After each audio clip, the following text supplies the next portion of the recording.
तो हेलो दोस्तों, फिर से आप सभी का स्वागत है एक नए वीडियो में, नए अपडेट के साथ। मैं आ चुका हूँ एक नए वीडियो में फिर से आपके लिए एक नया नोटिफिकेशन लेकर। और इस वीडियो में हम बात करेंगे जो IOCL की तरफ से, इंडियन ऑयल की तरफ से जो जूनियर इंजीनियर की पोस्ट निकलकर सामने आ रही है उसके बारे में। तो चलिए इसके पूरा डिटेल हम जानकारी देंगे कि किस प्रकार से आपको आवेदन करना होगा, कितने पदों पर यहाँ पे भर्ती होगी, कितना आपका यहाँ पे सैलरी रहेगा और कितना आपको यहाँ पे एग्ज़ाम फीस देना होगा। इसके बारे में वीडियो में आगे बढ़ने से पहले अगर आप चैनल पर नए हैं तो चैनल को सब्सक्राइब जरूर करें, वीडियो को लाइक करें, अपने दोस्तों को शेयर ज़रूर करें। मैं यहाँ पे बता दूं कि काफ़ी अच्छा ये पोस्ट IOCL की तरफ से निकल कर सामने आ रही है। और इसमें सबसे पहली बात देखेंगे कि ये एडवर्टाइजमेंट को आप पढ़ेंगे तो कितने पदों पर यहाँ पे भर्ती है उसको आप नहीं जान पाएंगे, क्योंकि इसमें मेंशन नहीं किया गया है। तो सीधे आगे बढ़ते हैं कि कौन कौन सा जूनियर इंजीनियर किस किस पोस्ट पर निकला हुआ है उसके बारे में। ये पूरा PDF इंग्लिश में है, मैं आपको ट्रांसलेट कर हिंदी में बताऊँगा। तो देखते हैं कि सबसे पहले कौन सा यहाँ पे पोस्ट रहने वाला है। तो यहाँ पे जूनियर इंजीनियर का पोस्ट आपको रहने वाला है। कौन कौन सा जो स्ट्रीम है उसके लिए, तो केमिकल, मैकेनिकल, इलेक्ट्रिकल और इंस्ट्रूमेंटेशन की तरफ से यहाँ पे भर्ती निकल कर सामने आ रही है। काफ़ी अच्छे पोस्ट बोल सकते हैं जूनियर इंजीनियर का। और यहाँ पे आपकी सैलरी 30,000 से 1,20,000 तक का सैलरी आपको यहाँ पे दिया जाएगा। काफ़ी अच्छा ये पोस्ट है, लेकिन यहाँ पे क्वालिफिकेशन में कुछ यहाँ पे रिस्ट्रिक्शंस लगाए गए हैं, कुछ आपको यहाँ पे क्वालिटी मांगी गई है। तो चलिए आगे बढ़ते हैं, देखते हैं कि क्वालिफिकेशन किस प्रकार से आपको होगा। तो क्वालिफिकेशन पे आप देख पाएंगे कि आपको जो डिप्लोमा है वो 3 ईयर का अगर पास किए हैं तो यहाँ पे general, EWS, OBC, non creamy layer के लिए आप अगर 65% आप यहाँ पर लाए हैं तभी यहाँ से आप फॉर्म भर पाएंगे। और साथ ही ST, SC और PWD के लिए आपको 55% जो नंबर है वो ऑब्टेन आप किए रहने चाहिए। यहाँ पे आप देख पाएंगे अगर इससे आप कम किए हैं तो इसमें आपको फॉर्म अप्लाई करने को नहीं मिलेगा। ठीक है, तो ये आप देख लेंगे। अगर आपका एग्रीगेट 65% से ज़्यादा है जनरल, OBC और EWS के लिए, नॉन क्रीमी लेयर के लिए, तो आप अप्लाई कर पाएंगे। वहीं 55% से अगर आपका ज़्यादा है, ST, SC या PWD की कैंडिडेट है, तो आप बिल्कुल यहाँ पे अप्लाई कर पाएंगे।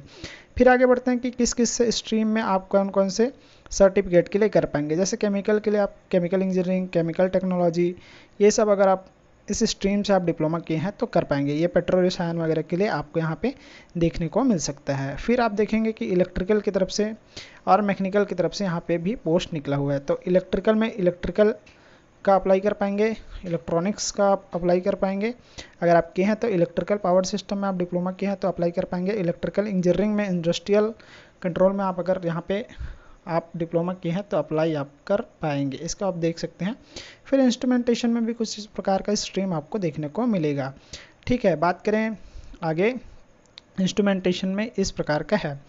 तो बात करते हैं कि किस प्रकार से इसका चयन प्रक्रिया होने वाली है। तो चयन प्रक्रिया इसका जो होगा पेपर के बेस से होगा। उससे पहले मैं एज अब अपर लिमिट के लिए मैं बात कर सकता हूँ कि आपको यहाँ पे 1 जुलाई 2025 के डिसीजन पर 26 ईयर आपको होना चाहिए।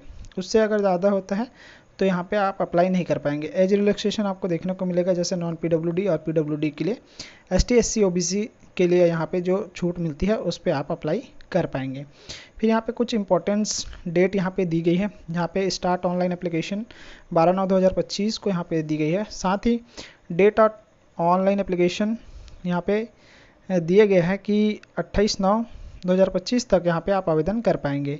और एडमिट कार्ड आपका जारी होगा 16/10/2025 का। CBT पहला CBT है 31 अक्टूबर को यहाँ पे आपको आपका पेपर होगा।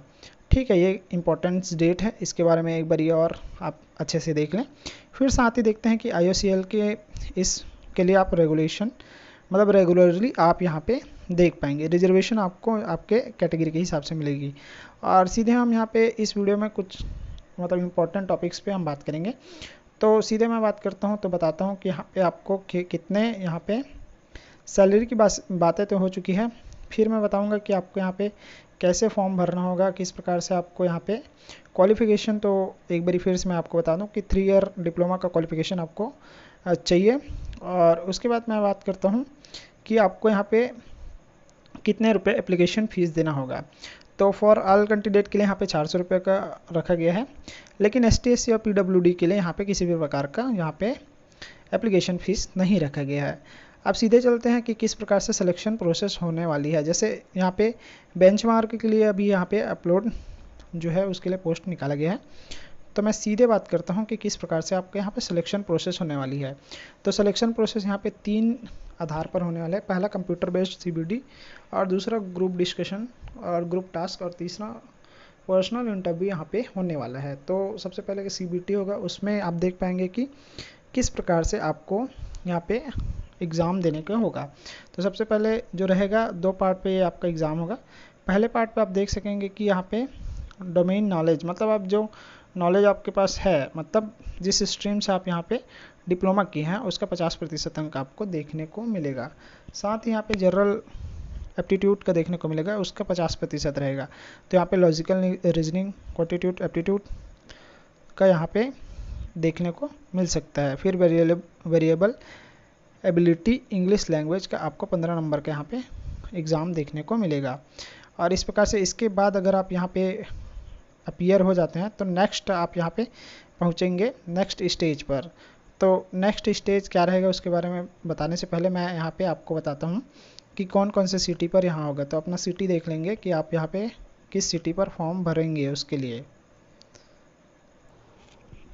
अगर आप कंप्यूटर बेस्ड एग्ज़ाम पास कर लेते हैं तो उसके बाद आपका ग्रुप डिस्कशन और ग्रुप टास्क जो 5% अंकों का होगा।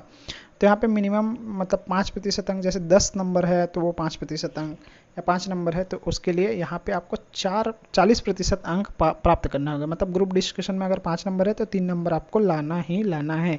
इस प्रकार से अगर जो नंबर का रेशियो है वो है तो यहाँ पे देख पाएंगे। जैसे आप कंप्यूटर बेस्ड एग्ज़ाम में 85% अंक लाते हैं तो यहाँ पे होगा। उसके बाद जो ग्रुप डिस्कशन और पर्सनल इंटरव्यू है वहाँ पे भी आपको 10% अंक आपको लाना होगा। कुछ इस प्रकार से आपका ये रहने वाला है।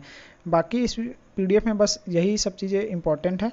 और इसका जो पोस्ट का जो नंबर है, कितने नंबरों के लिए यहाँ पे पोस्ट जारी किए गए हैं पदों के लिए, वो यहाँ पे नहीं दिया गया है।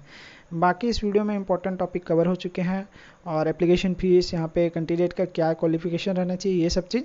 और यहाँ पे एग्ज़ाम सिटी आप तो स्क्रीन पर देख पाएंगे। अपना एग्ज़ाम सिटी एक बारी देख लेंगे तभी यहाँ पे फॉर्म भरेंगे। IOCL काफ़ी अच्छा ये पोस्ट है। 30,000 से आपको 1,20,000 तक आपको यहाँ पे सैलरी देखने को मिलेगी। बाकी इस वीडियो में बस इतना ही, और मिलते हैं नेक्स्ट वीडियो में नेक्स्ट अपडेट के साथ। तब तक के लिए धन्यवाद, आपने अंतिम तक इस वीडियो को देखा। और एक बार फिर से मैं आप सभी से अनुरोध करना चाहता हूँ कि मेरे चैनल को सब्सक्राइब करें। इसी प्रकार का नोटिफिकेशन इस चैनल पर आते रहता है।